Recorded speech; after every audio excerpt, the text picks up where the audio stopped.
Hi, welcome to today's collab. My name is Rebecca Craver. I'm the director for the Commission on Congregational Development for the Moravian Church in the Southern Province. And so we are offering these collaborative conversations as an opportunity for you to learn a little bit about something that we think could be helpful in your congregational settings, and to have some conversation together to share, best practices that you have used, things that you're learning, and things that you'd like for us to feature in future collabs. We would like to welcome Reverend Suzanne Miller to share with us some of her expertise on social media for churches, how you can use social media in your churches, and some things that you might find helpful as you sort of discern what kind of social media presence do you want to have. So I'm going to turn it over to Suzanne as we get started. Thanks, Suzanne. Welcome. Thank you. Glad to be here. I'm, like Rebecca said, Reverend Suzanne Parker Miller. I live in Raleigh, and I'm the director of Pastors for North Carolina Children. And I've been doing various things with social media over the last 10 plus years. And today wanted to just share some of my favorite tips and tricks, and everything. There's more to say about it. So if you have questions, my contact information's in there. I'm always welcome. I'm always glad to have conversations with folks.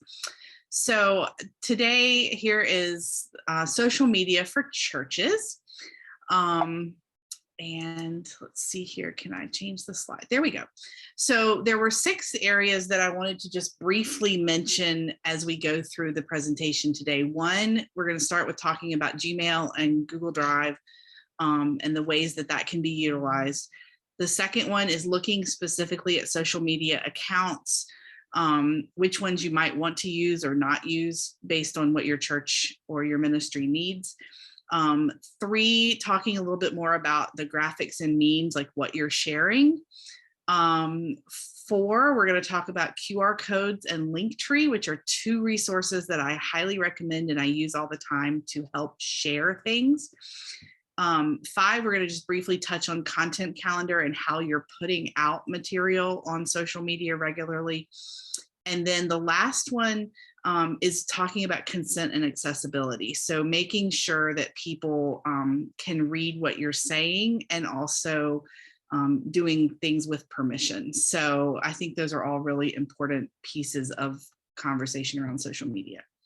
So looking at Gmail and Google Drive, and I'll say, which I'm going to talk about in a minute, but this presentation format was a free download, and I did very little editing on it. So some of the pictures, I wanted you to see kind of what it looks like pretty raw as a template. So that's not a picture I would have chosen normally, but it was already done for me, so I didn't change it. But I have always found that creating a free Gmail account when a church is starting the social media or their website, or any other type of online presence, is really, really beneficial. Setting up a free Gmail account gives you lots and lots of resources beyond just email that you can use for media and ministry and social media.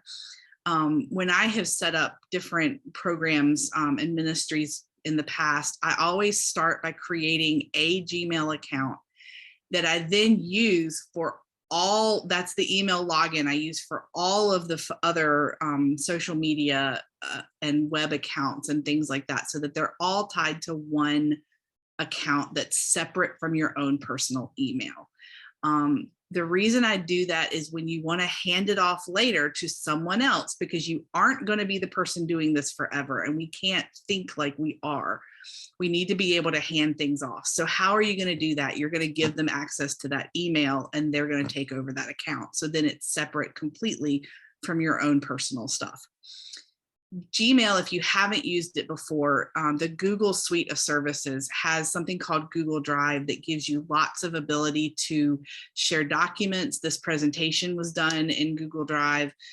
There's forms you can easily create to collect information from people, to get addresses and email addresses and contacts. You can do it as RSVPs for events. You can take surveys all through the forms And the thing I love about it the most is that you can co-edit documents and work on things together. So if you have, say, a board meeting and you're putting an agenda together, the board chair and the pastor can work together on a document to create the agenda. That's a shared document. So you're not emailing copies back and forth and losing which copy and which draft you're on of things. You have that draft in the place where both people can see it at the same time as it's being edited. It's really helpful.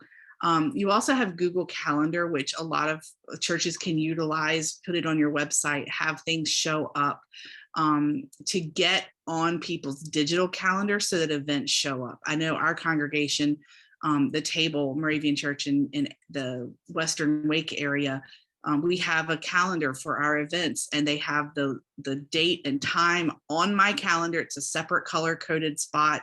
I can see it. I know where it's happening. I know when it's happening. I know, who all has RSVP'd to it. If that's something that you utilize, I can see all of that in one place. So I don't have to be looking in multiple emails to find when a church is having an event. The last thing for some, especially pastors, if you want a second number that's an office number, but you don't want a second phone line, you can do Google Voice for free. It goes to an app on your phone. You can use it to call, to receive messages, to have voicemail.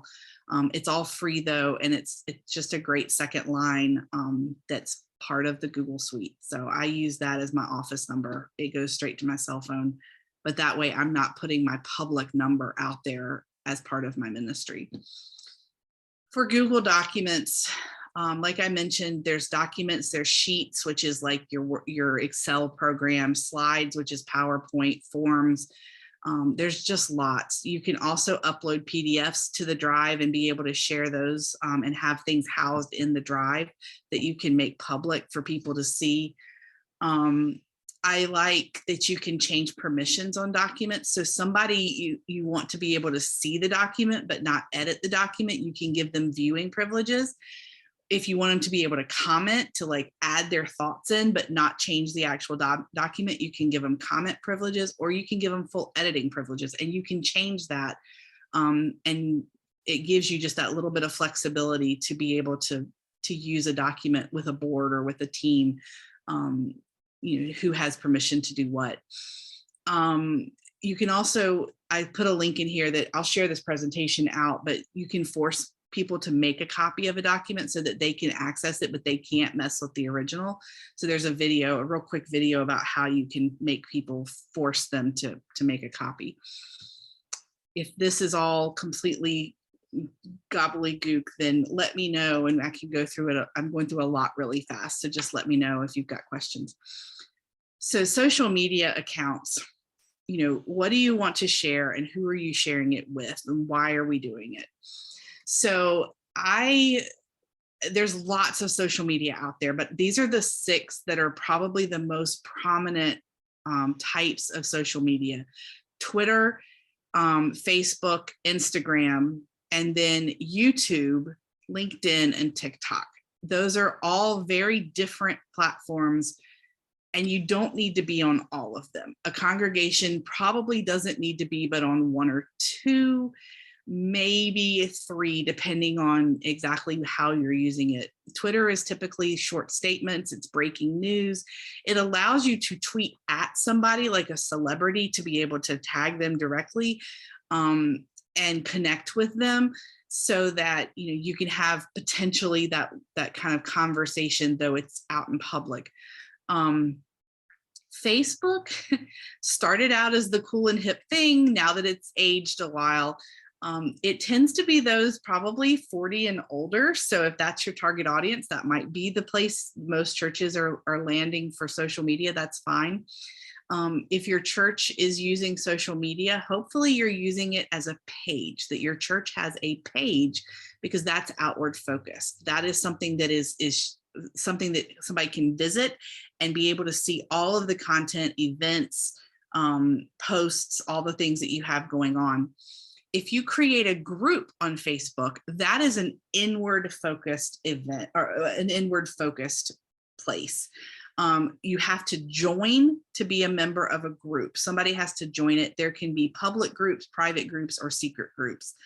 Public, anybody can see it, even if you're not a part of the group. Private, you can only see parts of it if you're not a member of it.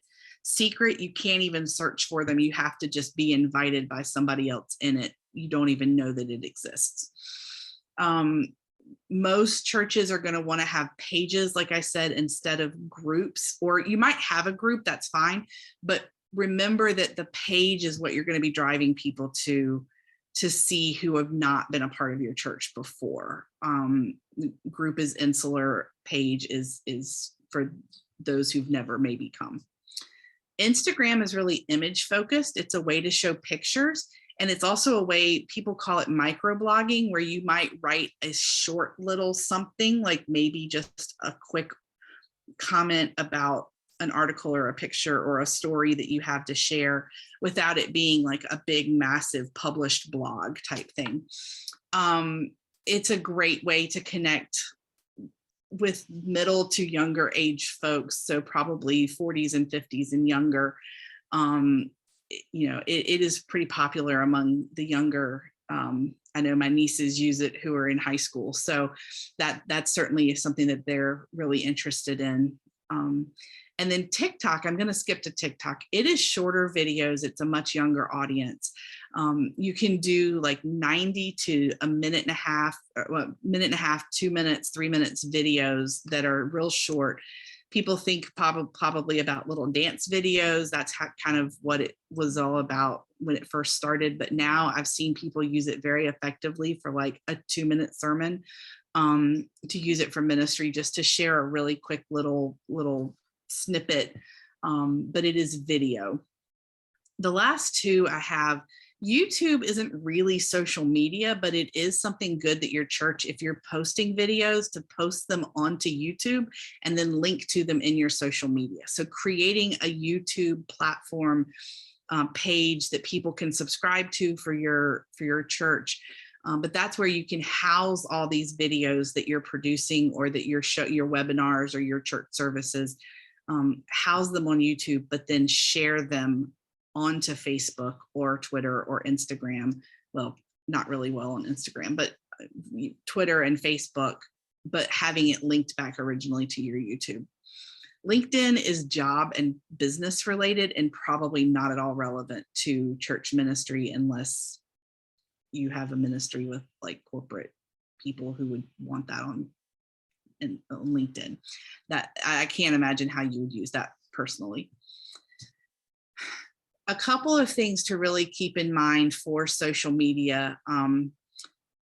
Use the same name when you can on all of your platforms. I know for my own organization, Pastors for North Carolina Children, my social media is pastors, 4 NC Kids, on Facebook, on Twitter, on Instagram. I have the same name all the way across the platform, so that on my business card, it says at Pastors for NC Kids on Facebook, Twitter, Instagram, and I don't have to write out a separate different name for each one. It just makes it easier. Even if your church isn't using one of these social media platforms, I recommend you go ahead and just grab it, make an account, even if you never post to it, but grab the URLs, grab the names, so that other people can't steal your particular name. When you're creating them, go in and check and make sure that they're available in all 3 different platforms, because it gets really confusing if you don't just grab everything at once and you're trying to piecemeal it later. I like to also tie them into your web URL. Many churches probably already have a church website that you're using. If you don't and you're starting from scratch though, then you can connect those things together. And making it memorable. If so many of us nowadays, the generic names for churches are taken for URLs. So make it something memorable that people can still remember to find on the web. And the example that I wanted to share today briefly is that I mentioned I'm a part of the table in Western Wake County. We're a new church development. And when we were creating our website, we decided to the table or the table church or the table Moravian church, those things just weren't really working well for a URL. Most of the table was taken in various forms. And so we wanted to do something a little different. So we came up with a table prepared for you. So we have a tablepreparedforyou.org, and then our Gmail account is a tablepreparedforyou@gmail.com, and all of our social media that we really haven't launched yet, but we went ahead and created accounts for, are a table prepared for you. So that is something that is connected and memorable. And Fran has had some really great responses from people in the community who are like, oh, that's really cool. A table prepared for you. I like that. I noticed that. I'm willing to comment on it, from people who are not necessarily part of church communities, but they liked the name. And so that's really, really kind of cool. So make it memorable. Thinking about what we share, graphics and memes, visual content gets noticed more. If you're just going to post text all the time, people aren't going to stop and read it. People really want to see a picture and then some text about it. If you don't have a Canva account already, you need one. I love Canva. It is a graphic design program. It is free. And if you are a nonprofit, you can get the premium account, which would be the paid account, for free as well. You do have to jump through a couple hoops to go and sign up for it. But Canva is your friend. When you have a premium account, this is a page from my own Canva account, but you can create a brand kit, which lets you pick your colors and your logos and your fonts and things like that to make it really easy when you go in to create graphics, that you already have your colors, that you don't have to constantly look up, or you can brand things. You can make things always looking similar so that people can tell they're from your church, which just builds that name recognition in the community. So I highly recommend Canva. This is from this slideshow that I used. This was their brand kit. It's just a chance to pick specific fonts that you're using consistently, specific colors that you're using, potentially specific styles, or, you might have a brand kit that's expanded to include phrases we use, phrases we don't use, ways that we particularly talk about faith, or what our church stands for, our logo, our mission statement, those types of things that are regularly used that can be part of your brand kit. And I think using images well, not just using any image anytime, but making things timely. If there's something that's happening, you can tie it into it that's getting ready to happen, that just happened, even in like world events. Sometimes that makes things just a little more timely. It can draw a crowd. If you're going to use if you're going to use graphics, use them correctly to the right size. Instagram, Twitter, Facebook all have different sizes that they prefer images to be when you're using them. And that's one thing Canva helps you with. They have templates, so you can go in and not have to figure out what sizes you should use or which one is preferred for which type. They already have the templates, and you can just edit the templates up, which makes it super easy. And then also remember to use pictures or images that you have permission to use. Having a Creative Commons license for public usage is really important. Google has filters where you can select to choose only images that have those copyright usage allowances on it. That's really important. You don't want to be sharing things that other people have created that you don't have permission to share. It can really get you in trouble. So QR codes and Linktree, if you've seen these weird square QR codes like this on different places, they've become really popular with the pandemic to make things hands-free, and you only have to touch your own phone. You don't have to touch menus in restaurants or whatever. I think they're a really important resource for churches to be able to get people in worship or in your building to be able to easily get information, but also out in the community. I'm in the process of reordering business cards, and my next business card has my QR code on it, because that way, if people get my card, they can scan the QR code and be able to find my website very easily.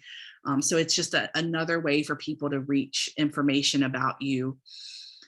But the trick I found, and I don't know where I learned this, but I want to share it, is you set your QR code to one static link, a link that is not going to change regularly.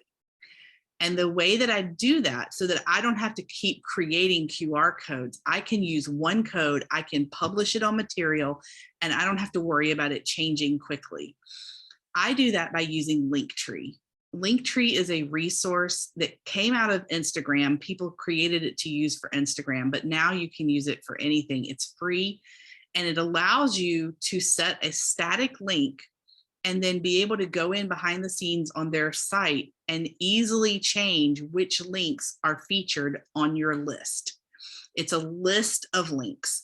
So I want you to take a moment to look at the screen, put your camera, your phone camera, just open your camera, put it up to the screen. And when you do, a little yellow box should pop up where the QR code is. And if you click that right now, it'll take you to my Linktree for Pastors for North Carolina Children. And I just want to show you what I have there. I have our tagline, our information. I have all of our social media at the top so that people can easily find our Facebook page, my email, they can know how to contact me very quickly. I have how to sign up for the newsletter, how to donate. So a church could easily have a donate link there so that if you do digital giving, you could have this in the bulletin so people just easily scan it, be able to donate right there in the pew. On a bulletin board at church, you could scan the code and be able to RSVP if you have the RSVP link here. Anything you want to put there. But what I also wanted to show you is I'm going to go in and edit it.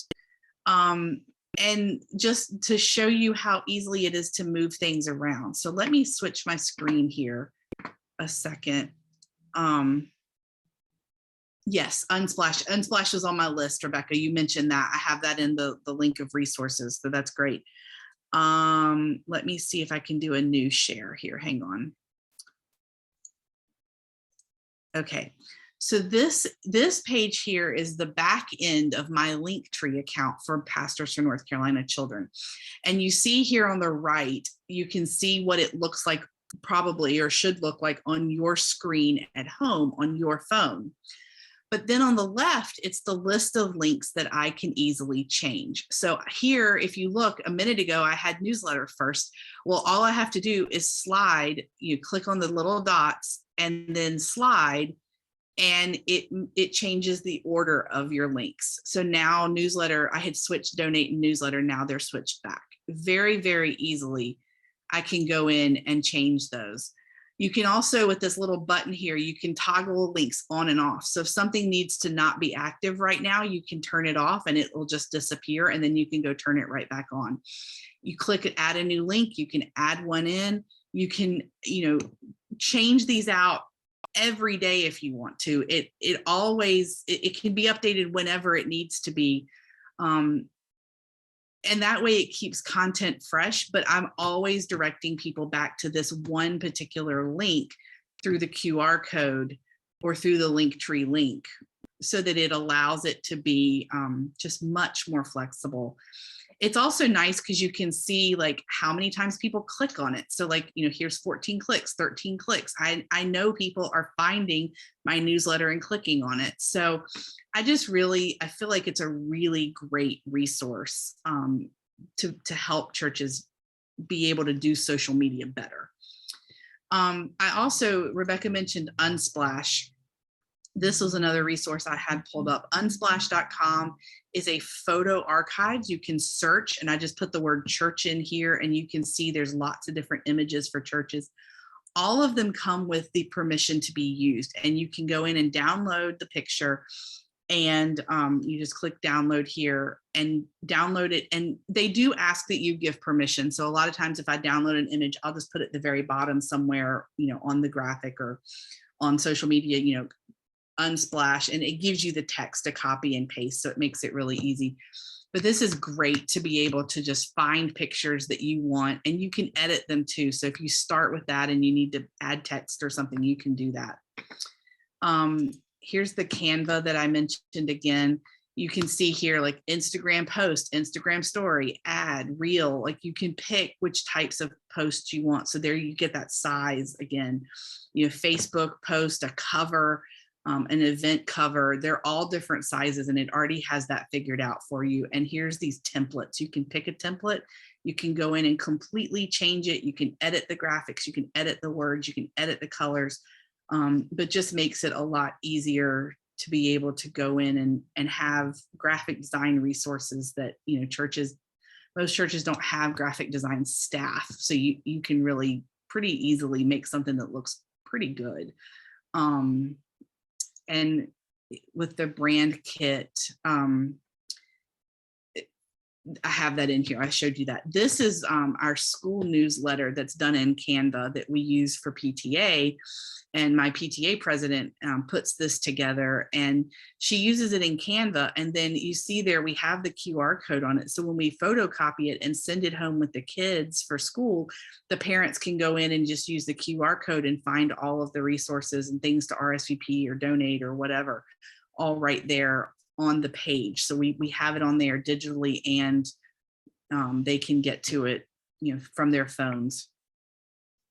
With the QR codes, here's a QR code generator. There are lots of different ones out there for free, but this is one that I've used multiple times, QR code generator.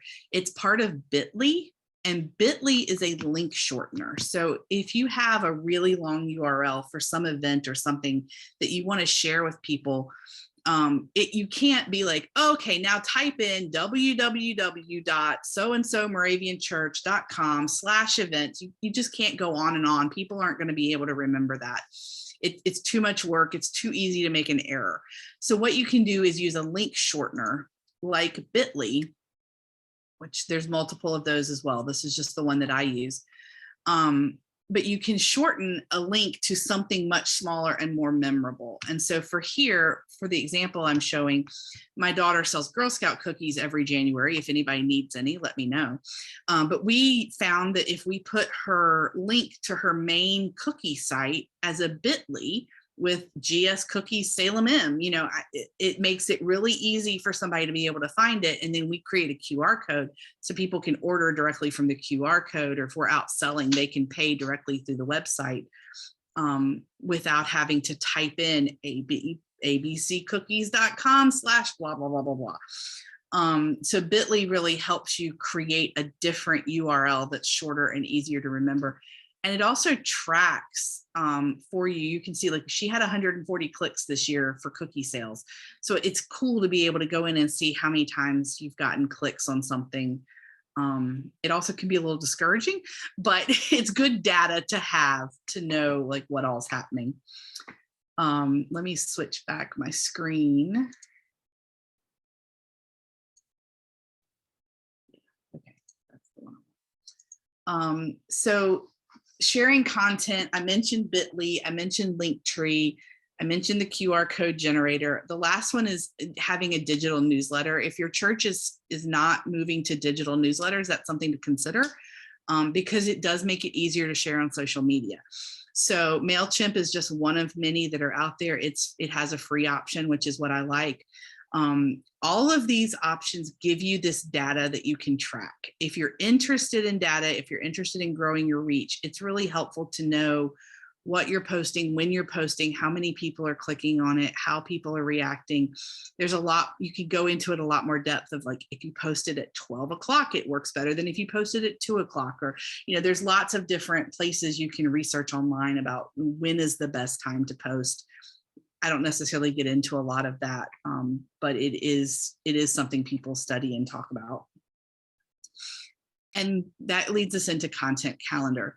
So planning and scheduling posts ahead is a great way to be able to do social media for a church when you don't have somebody whose sole job is to do social media. There's lots of different content you can create. You can make posts, you can share articles that you found that you like to read, videos.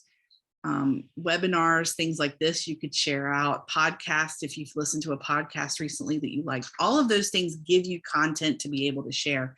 Another great place for content is your newsletter. You don't have to just post your only, like your big main newsletter. You can post that, but then another time in the month, you can post an article from it or something that, a tidbit that you shared. So use that newsletter as multiple ways to get content out, to create stuff without having to really create something new. You've already put the time and effort in, just reuse it. So there's lots of different options. Talking about tone, this was actually a slide that was already in the presentation that was about churches and social media. And I was like, oh, that works. You want to make things that have a tone that fits your style of your church, what you believe, what how you live in the world. You also want to make things that are simple. Lists are great. Ways to make content simple and not too wordy is really important, because you don't want people to only start to read the beginning of it and not actually finish reading the post. This is a sample of a content strategy. I don't know that a lot of churches, especially small churches, want to get into like having something this elaborate, but this is what it might look like in a congregation. So Twitter, you're going to be tweeting a lot. Twitter is very rapid post recycling, post things they're constantly moving. So you're going to post the same thing multiple times over the course of a month. Facebook, you might publish it once and then publish it again a couple weeks later. Instagram, you might publish a little bit more and you can republish things. And then YouTube, you're going to share something and then share it again, maybe once or twice. All this to say, you can reshare things and not have to constantly create new material. That's really can save you significant time. There's also, here's a sample that you might take time and put together. On Monday we're going to post something from YouTube at 10. On Tuesday at 8 a.m. I'm going to post on Instagram, and at 12 I'm going to post on Facebook. Wednesday I'm going to do something different. Friday I'm going to share a YouTube video again. You can set up these types of schedules to help you be able to keep up with the posting. There's sites that help you be able to schedule things ahead, so you can schedule all of your posts for the week and not have to keep up with actually posting them on these times. So that's really key. The other thing is, don't be too ambitious. Don't try to overdo on what is helpful for your ministry and your congregation.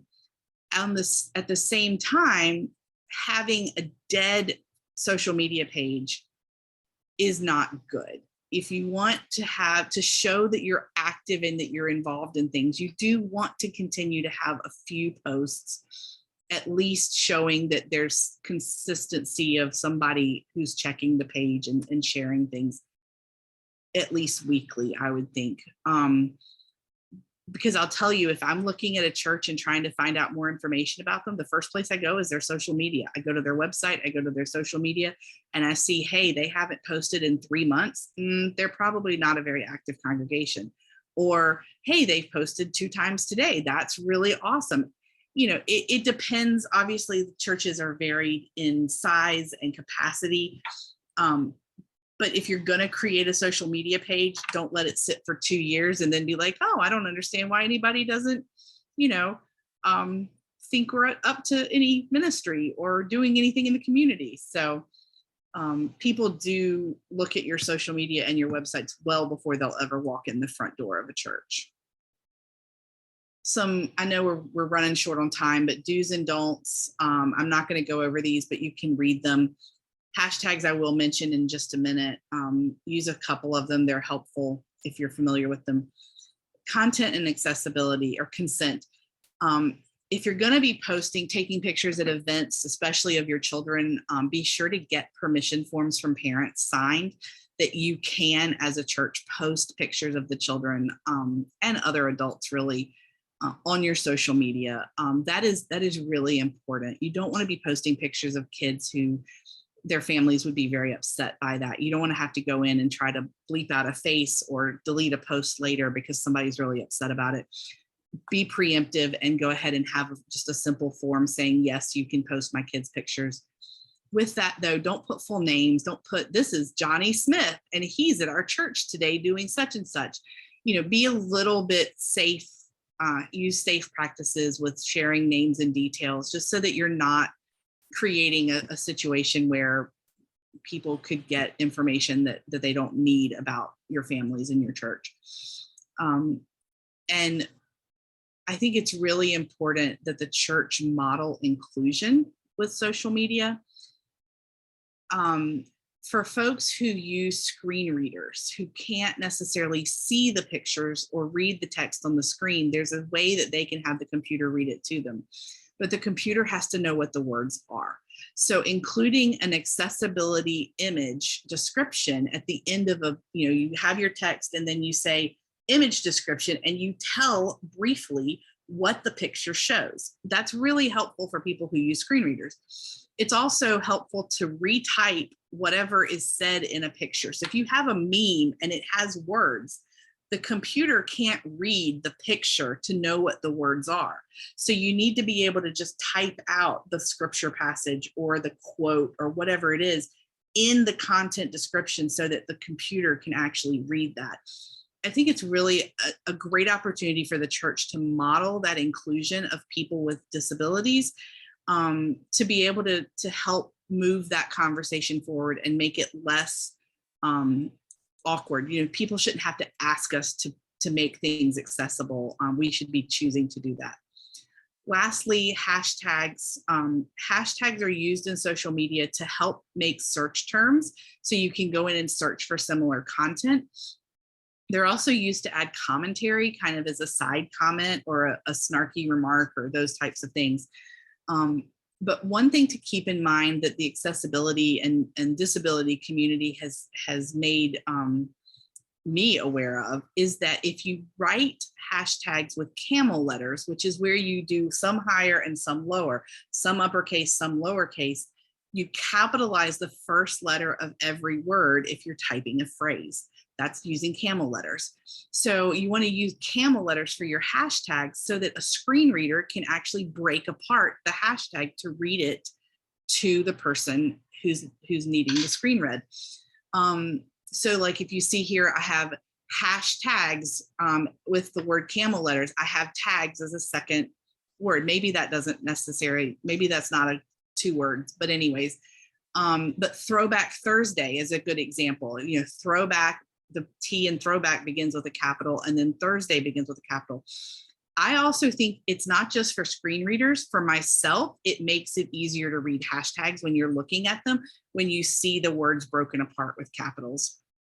Lastly, create a hashtag that you want your congregation to use anytime they're posting. Any ministry event, any type of thing, if you're using a particular one phrase that everybody knows, if you're going to post about this, please post this so that we can find those other posts to share. So say the table wants to use hashtag a table prepared for you. If we use that every time we post on social media, then you can go in and search for it across multiple media and be able to find those posts that other people post and then reshare them as a congregation, to create more content. These are some other resources. Most of them I've already mentioned, but just some links that you'll be able to click on when I send the PDF of the presentation. Nonprofit Tech for Good, I did not mention. It is a website that does lots of social media training for all types of nonprofits. So churches, there's great resources out there. They offer classes. They have one later this week that's like $30, but they teach you all kinds of different tips and tricks, for social media. They go a lot more in depth with it than anything I can offer right now. But there are resources out there to be able to learn more about how to be effective with social media. And then here's my contact information if you would like to reach out, if you have questions. If you want to brainstorm some ideas, I'm glad to be able to help with those types of things. And then this is the last slides of this presentation that I told you I found as a template online. SlidesGo creates templates for PowerPoint, but also for Google Slides. I literally Googled it. I found one, I downloaded it, and it gives me all of this formatting already ready to go to make a quick presentation. I did this in about an hour and a half, 2 hours last night, start to finish, with all these graphics and formatting already done for me. They give you all these types of pages, and they also give you these graphics here in the same style, so you can copy them and paste them into your presentation, you know, to be able to already have different types of graphics to use. So there's lots of resources out there if you just Google to make it easier to create content and presentations and things like that. So I'll be glad to take any questions or any thoughts that you have. And again, just email me if you have questions after this.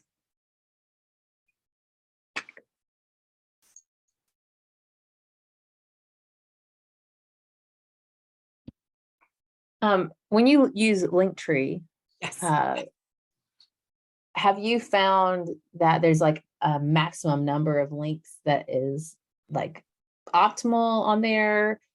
Because I just can keep thinking, like, do people get overwhelmed? Is that why you might turn off some and say, like, you know, I found that this many kind of drive people to this, and then have an archive of other things in a different place, like that maybe, like maybe an event you had that you're no longer, you know, it's past, but you want people to be able to access it. Have you thought about that or anything about I don't know what the optimal number is. I mean, obviously the ones that people are going to pay the most attention to are the 3 or 4 that come up first on your screen. And if they have to look, it's going to be less likely that they look and keep scrolling. I have a lot on mine though. I mean, I probably have 15 or 20 different links because I've also linked to other sites, like other our Pastors for Children network. I have all of the other states linked. You know, you could do that with Moravian Church. If you have a Moravian Church Linktree, then you could put it to the Daily Text, and you could put it to the Commission for Congregational Development, just so that you can drive people to those other sites and just make it easier.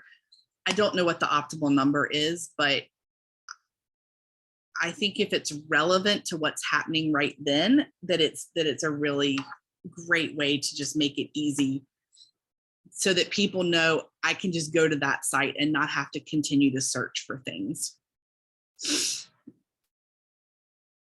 And I update mine regularly. So if I have an event coming up, I pop it to the top. If I'm going to be speaking at a church, I'll put the presentation, you know, the PDF of it at the top. And then when I'm done, I'll take it off, you know, because I can direct people to it in the middle of my presentation and say, hey, go to this site. You know, it's the URL in your bulletin or whatever.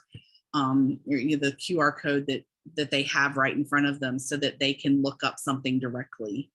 Kind of live action, you know, being able to connect.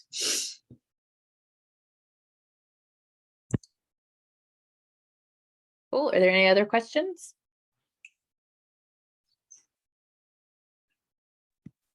No questions, but just a thank you, Suzanne, for this today. Very helpful, and for all you have done for the table. That has been such a wonderful gift to have your knowledge and wisdom so freely available to us that you've shared. So thank you. Well, it's my pleasure. I enjoy it. It's a struggle, because social media is, if you do it well and you get really long, you know, big reach on it, it takes effort. It's not something that you can just do haphazardly and get great results and great reach and, you know, all those things. So it does take intentionality. And I think that's, for me, that's the struggle with it, because I don't have the time to put into it that I want. Yeah. And I think a lot of churches are in that same boat. We want to do it. So what's the minimum we can do to still show we're active, but not necessarily be putting hours into it every week? Yeah, and that is a challenge. I think if your social media is not kept current, it's almost not worth doing. And so our table Facebook page just went live a few minutes ago, so I'll make a plug for that while I'm on. But we, you know, that intentionality, we have been very careful about that, because we do want to make sure that the information that we're sharing does stay current. We have been really blessed with folks who are, one in particular, Hubert Fort, who is keeping our website up to date, calendars and all of that, which has been terrific. But we are excited about expanding that reach just a little bit. So slowly but surely, and making sure we have folks to maintain it. But mainly just wanted to give you a big thank you so for all you've done. I appreciate it. Yeah, it is. I think it is important. I think it is a part of ministry. I think social media ministry and being able to reach people who won't walk in the door of a church, there's real value in that. And being able to create a space online that maybe allows them to consider becoming part of a community. Planting those seeds is really important. And I think COVID has shown us that, that digital is it's not always ideal, but it is legit. Yeah, absolutely. Absolutely. Yeah. Well, and I think it also helps us remember how often we are active in our congregations. If you're thinking like every time we get together, we should take a picture of what's happening. That gives us another sense of, look at what we're doing. Here we are putting this out there. And I think that's another way to be encouraged, that we are active. And I think a way that will help us to be more active, because we'll look at, we did this, well, we could do that again, or we could do this in partnership. And I think seeing those pictures and being able to share those among congregations also is a way that we can support each other and share ideas about what's really working. So I think that that's really wonderful. And I'm really grateful, Suzanne, for you putting together this presentation. I think it'll be helpful to us, but also to anybody who can watch it later. Yeah. Well, and I think it's also a way to, be intergenerational in some of this. Some of our youth, they know a lot more about this than we do sometimes, especially as quickly as it changes. Maybe that's a way to include, some folks who may not see themselves gifted in other ways, that they could help with that, or be the photographer for events, or, help to write up quick little blurbs or posts. It's just kind of thinking outside the box and being able to mentor them as to what's appropriate, and, and them teaching you how to do it. Both ends. Well, thank you so much. And this has been another collab conversation. We'll have another in the month of October. So be looking out on our social media for information about that upcoming conversation. Thanks, everybody. Thanks. Thank y'all. Thanks, Suzanne. Thanks, Rebecca.